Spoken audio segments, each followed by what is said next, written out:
Thank you so much, thank you. But আপনার চোখে সবচেয়ে সুন্দর হওয়া উচিত আপনার বউ।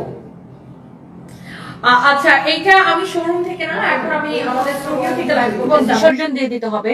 ওই যুক্তিবিদ্যার পক্ষে আমি নাই ভাই। আমি নিজের অনেক ভালোবাসি, আমার নিজেকেও ভালো থাকতে হবে, ছেলে মেয়েকেও ভালো থাকতে হবে। 100তে আমার 100ই চাই, 100তে 50 হলে ভাই কোনোভাবেই সম্ভব না। নিজেকে ভালোবাসতে হবে। নিজেকে যারা ভালো না বাসে তারা একসময় ডিপ্রেশনে ভুগে, ফ্রাস্ট্রেশনে ভুগে। সো নিজেকে ভালোবাসতে হবে।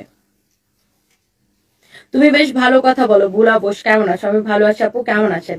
না, আমাকে অনেক মেয়েদেরকে আমি মোটিভেশন দিই, বিকজ আমার কাছে মনে হয় যে এই যে যারা এই ধারণা নিয়ে থাকেন যে না ছেলে মেয়ের কথা চিন্তা করে সংসার করতে হবে, ভাই ছেলে মেয়ের কথা চিন্তা করে আপনাকে আপনি যদি নিজে সুখে না থাকেন, মেন্টালি যদি আপনার শান্তি না থাকে, তাহলে আপনি ছেলে মেয়ের কথা শুধু চিন্তা করে সংসার করবেন। যেমন হুমায়ুন আহমেদের সাথে তার যে ফার্স্ট ওয়াইফ গুলনিকেতন ম্যাডামের সাথে ওনার ডিভোর্স হয়েছে, উনি শাওনকে বিয়ে করছে, তারপর উনি মারা গেছে।